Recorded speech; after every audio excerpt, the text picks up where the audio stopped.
We're very pleased to welcome with us right now Melinda Barrett, who's finishing up her first two-year term as a city councilor on the Haverhill City Council. Welcome to the program, Melinda. Thank you, Frank. Running for re-election. You know, I'd like to ask you this question. During the course of your tenure as a councilor, as a first-time councilor, was it what you thought it was going to be, or how was it like what you thought it was, and how was it different? Well, it was very enjoyable. I enjoyed the process. I enjoyed the research of every week when we got that packets and like driving around. I think it was made to order for me. I just have enjoyed everything.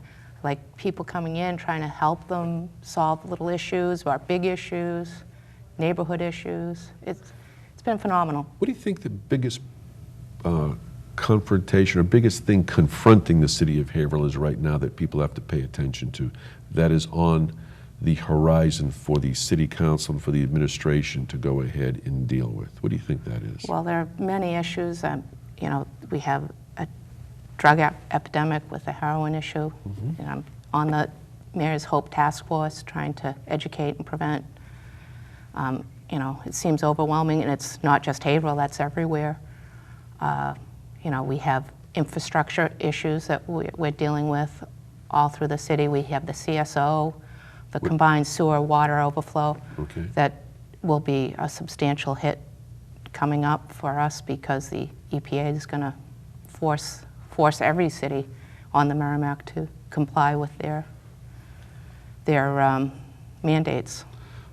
Taking a look at those things, are they attainable, do you think, because we have like 9 minutes in the course of our short interview, but I know that there are a lot of things that we'd like to cover we won't be able to get to, but are they attainable, do you think, in the course of your next term if you're re-elected to the city council? Oh, they're all issues that will have to be worked on long term. You know, the CSO is a long-term build-out. Okay. The drug issue is, you know, a societal problem that won't just go away, but we need to educate and prevent. Infrastructure, we're an old city.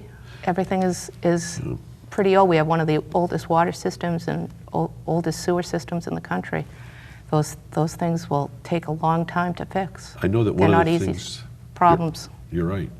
I know that one of the things that you were part of a vote on was when they were talking about being able to put in, I guess, a marijuana dispensary within the bounds of the city of Haverhill. I guess they were looking for a, what was it, a letter of commitment or a recommendation from the city council that you were part of the body which respectfully said, no, thank you.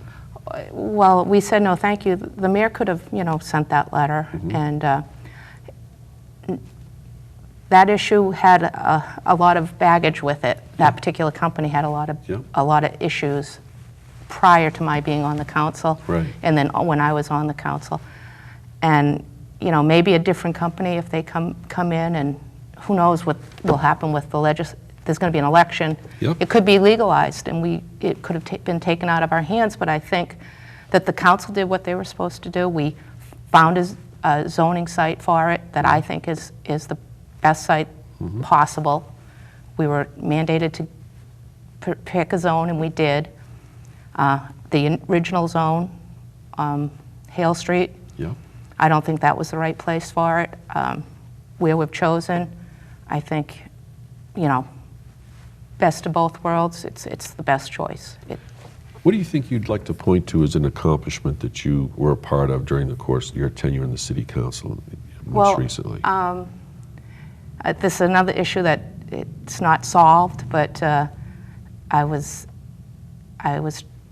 appointed by Council President Mitchison to try to help the neighborhood, Wood School neighborhood, dealing with the train depot in Bradford and Mm-hmm. the trains running and The layovers? spewing, the layover station. And I think we succeeded in the fact that we opened a dialogue with MBTA, Keolis, and the neighbors. Mm-hmm. And now, you know, if a train is making excessive noise,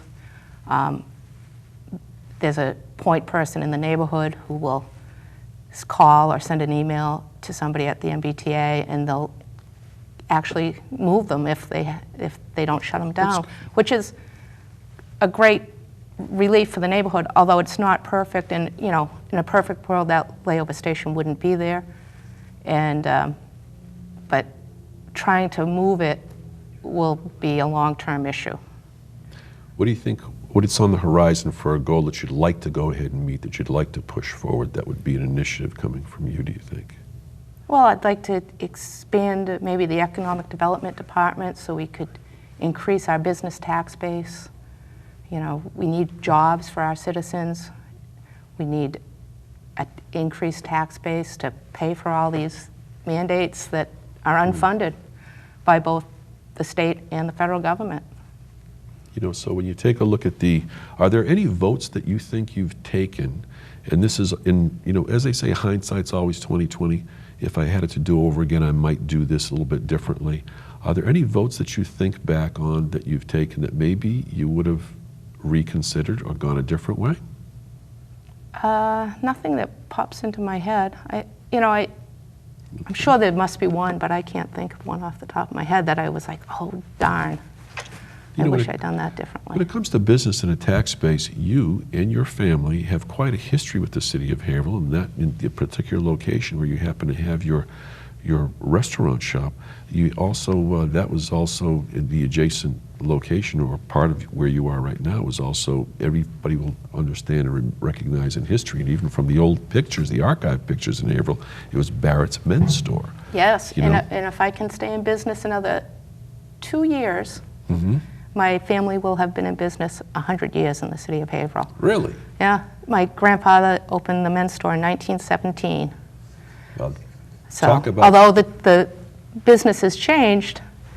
talk about a long-term commitment to what's going on. That's incredible. Yeah, I'm know? pretty proud of that. If, you know, knock on wood. In just really the minute that we have left, I just tried to broach a subject with you just before we happened to start. We were talking about, you know, some of the things that some other communities have done in other parts of the country, and that's payment in lieu of taxes. I'm talking about nonprofit organizations, and not necessarily focusing on, you know, excluding churches and rest homes, things of that type for the elderly.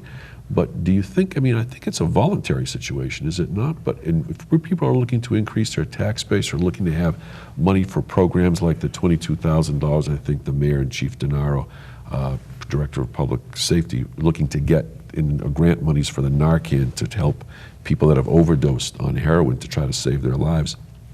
That seems like that could be something that might be able to be derived from that type of a pilot program. Well, you know, it's something definitely to look into. You know, I know towns like Boston with colleges. I know the colleges often pay pilots. We have a few businesses that are nonprofits that would qualify for that, you know, without going after the churches or, you know, the small entities that might be. Because when it comes down to a tax situation, the tax classification always tends to be kind of a touchy situation for everybody. It is. Many communities have a flat tax, goes across the board. And in the city of Haverhill, the tax differential is 100% for residential and 150% for commercial. Do you want to say anything about that as we get ready to close? Well, you know, in a perfect world, we wouldn't have to hit the businesses quite as hard as we do. Yep. I think where we're at right now is equitable. You know, we don't hammer the homeowner as much as we do the business owners. Okay. But we need the taxes, unfortunately. Excellent. It's a beast. Okay, thank you very much. Melinda Barrett, running for City Council. We wish you the best of luck. Thank you, Frank. Okay, my pleasure. We'll be back in just a moment.